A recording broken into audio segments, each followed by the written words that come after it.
Hello, my name's Tom, and I recently bought the Fab Filter Mastering Bundle in the sales over Christmas and the general time when they do sales. So I got 25% off. And if you buy it in the Mastering Bundle, then it works out about the same as two and a half of the plugins would be if you bought them on their own. So it includes the limiter, the EQ, the compressor, and the multiband compressor.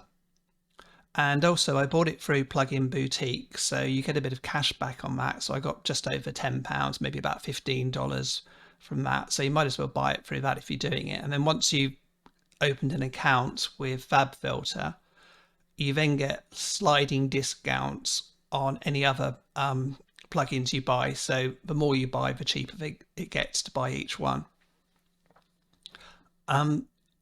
So I'm going to start by talking about the compressor, but I should say that I'm not a professional musician or mixer or master or anything like that.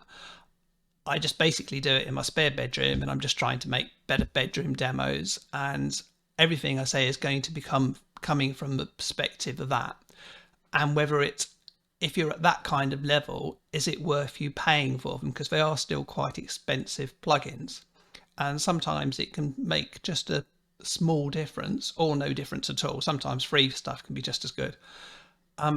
Anyway, the first one I'm going to talk about is the Pro C2 compressor. So before on the master track, I was just using the standard Reaper one. So I had tried quite a few other compressors, and they looked nicer, but I wouldn't say they're necessarily any better. So I just stuck to that.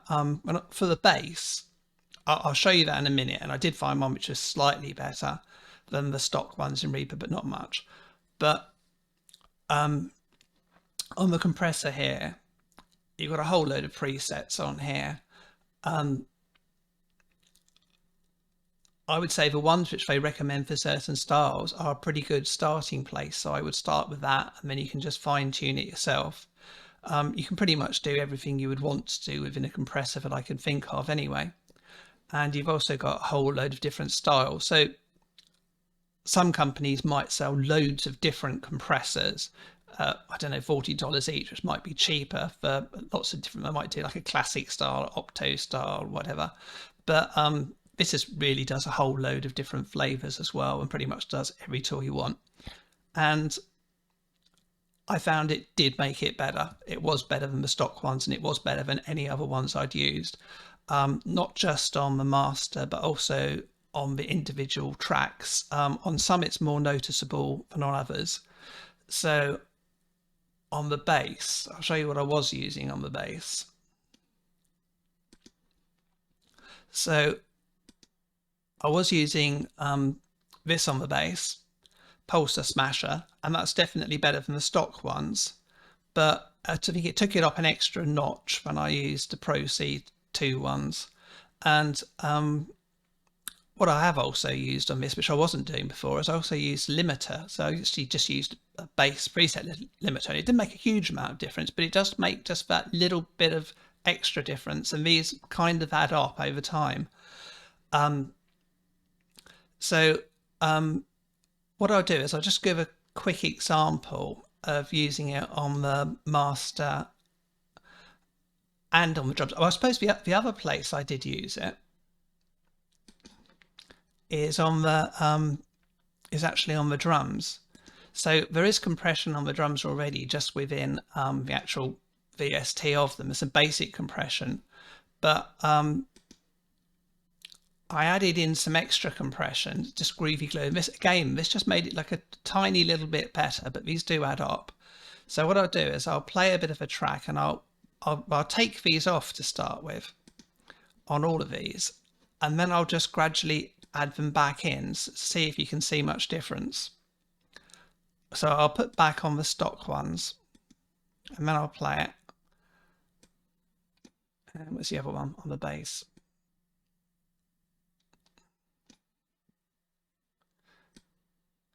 actually, yeah. Well, I got the drums. I'll do it on these ones and you'll just hear on this section what difference it makes.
So I don't know how much difference you'll hear if you're just listening it through YouTube, but for me, especially on the details, it picks up a lot more. So I'd say it's particularly on things like hi-hats, when you can hear them clearly on the drums, and on ghost notes on the snare, and all the little details tend to get picked up better by the compressor, by the more expensive compressor rather than just the stock ones. Okay, so another one which comes with the package as mastering bundle is the limiter. So on a track like this, I just used a stock hard rock and metal punchy aggressive. I've tried it on some other ones, different styles, and pretty much going for what the description is a pretty good starting point. You might want to adjust some things like the gain or the volume on it just to make it fit in better. But even if you only really ever used just the standard default on it, it would probably be fine for most things. Again, with the limiter, I was just using the stock Reaper one before, and I had tried out a variety of different limiters from different companies, and they weren't really any better than the stock Reaper one either. But again, this one is, it's maybe, you're talking maybe 5 to 10%. It's not a huge difference, and often those differences, when you're playing individual parts, you won't necessarily even hear it through YouTube, but they do add up and do contribute to the whole thing just going up a different level. Okay, so the next main thing would be the EQ. So the EQ is very popular, and it's a great tool and it looks cool. One thing I would say is a lot of people go, oh yeah, it's a great sounding EQ, but it's not really designed to sound great as such. So something like SiQ by Sound Toys adds a different sound or flavor to any EQ changes you make. So it's a sort of like a creative or sort of coloring EQ, but this is a completely different type of EQ. This is a tool which you would use to make changes to individual tracks to make them fit in with all the other tracks to make the whole thing sound better as a whole. And it is a very good tool like that. But I would say that you can pretty much do everything you want with the stock EQ in Reaper if you know what you're doing. And if you don't know what you're doing, you're probably not going to be getting the most out of a tool like this in the first place. Having said that, to say kind of level I'm on, some of the things it can do can be very helpful, and it can point things out to you and help point you in the direction of things that would maybe be more obvious to somebody who was a professional mixer. So on this track, say what I've got the EQ just at the end, and I'm not actually using anything. It's turned on and it's not doing anything. But the reason I've got this is because on the bass,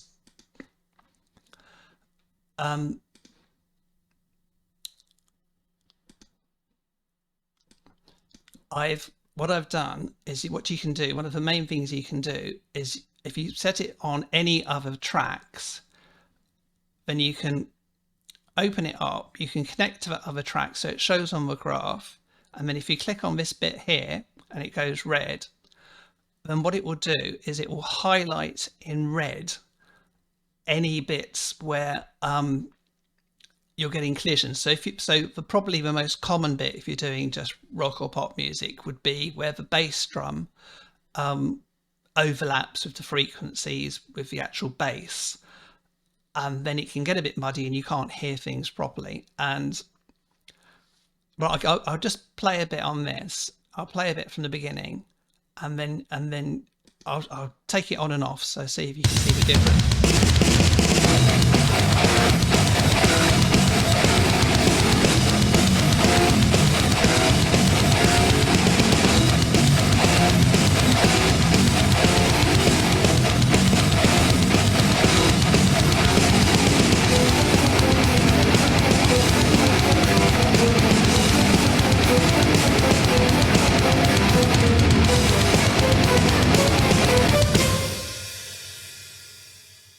Okay, so again, I doubt if you would hear that through YouTube, but if you're listening through monitors or decent headphones, it definitely cleared up the lower end. So what I used on here is I just used, instead of just lowering it all the time, I used dynamic EQ, so that when the bass hits at certain frequencies,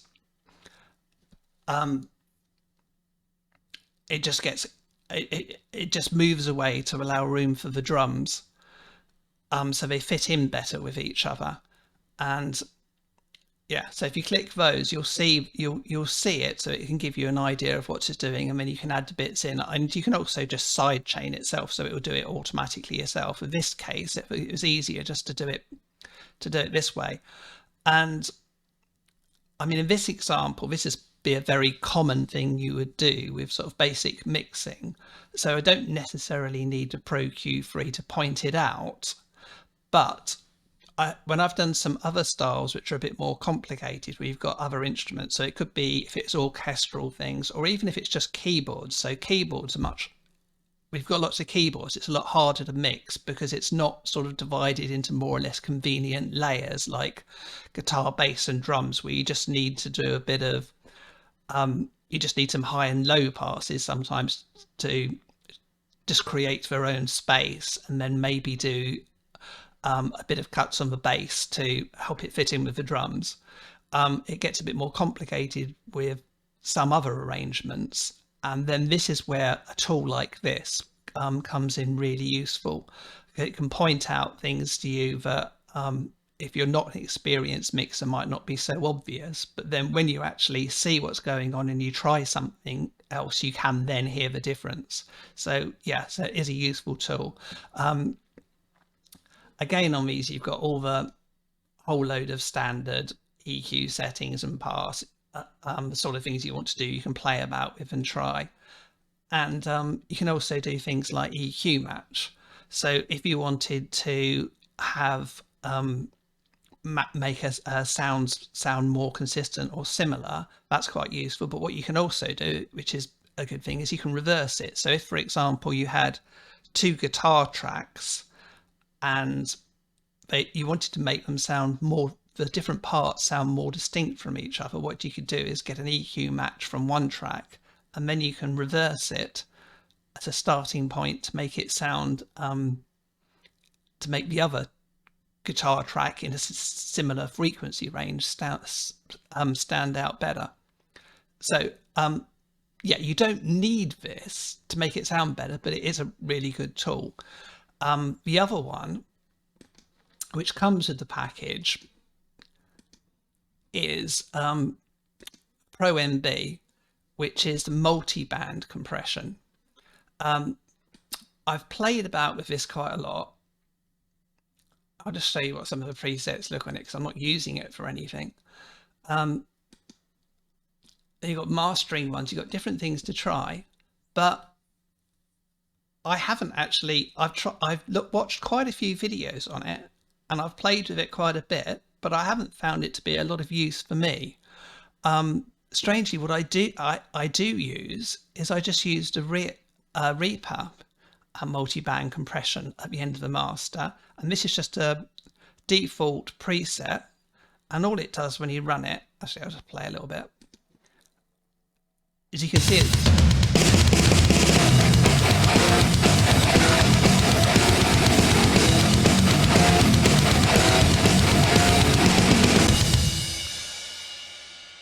so the idea of the multiband compression there is it's just it's kind of taming the boomy low bits a bit. So it does a little bit on the others, but hardly anything. So it's mainly just on that channel, which is the lowest bit. And that does just seem to tighten up the low end bit. It's a bit. And I've tried actually reproducing this in the Pro MB. There's various ones which you think should, like the mastering ones. So yeah, tighter lows. I've tried doing various things and it hasn't actually worked as well. So as I'm inexperienced in it, it might just be down to me. But I have looked at quite a few videos. I have played about with it, and I would say that this is something that I wouldn't bother buying on its own. As it happens with the package mastering bundle, it's about the same price as 2.5 plugins as it would be for 4. So effectively, I got this for free and the say the EQ for half price. So it's worth doing, and maybe I will find some good uses for it later. But this would be my least essential one of the batch. So yeah, going back to the fact I'm not a professional mixer, I would say that it was still worth it. Very expensive, but it helped bring my mixes up just that extra stage. Maybe just like an extra 10%, 15% overall. A lot of the individual parts, it may be only like 2 or 3% on each bit's better, but they add up and it does work it. So I would say it is worth it. But if, say, it wouldn't have been worth me paying that much, say a couple of years ago when I was just starting, because I wouldn't have known enough to make the most of them. And quite often, just a little bit of knowledge can make something 10%. So even now, every couple of months, I'll find out something new which will make things 5 or 10% better, and that doesn't cost me any money. So I don't have to spend hundreds of pounds just to get something which is 5% or 10% better. And that's often the case with more high-end gear, is that the higher the price you get, the more you have to pay for just a tiny little bit of difference. But then all these little differences can add up. So the main thing also is that there are free 30-day trials on this. So obviously the thing to do is to just download the 30-day trial. If you haven't got much time, don't do them all at once. Do them and then do another one a week later. So you've got a bit longer to play with them and try them out and get familiar with them. Have a look at some other tutorials which go into a lot more depth on them and try them out. And then I would say wait for, if you do want to buy them, wait for when you next have a sale. You're probably off best going for a bundle. And if you buy it through Plugin Boutique, then you get some cash back, which will help you buy some other plugins. So hopefully this has been some use to you. If you're experienced professional or you've been doing it for years, it's probably not going to be a great deal of use, but you're probably still not watching it by now anyway. Okay, so thanks for watching. And I've got plenty of other videos if you want to check them out. Cheers.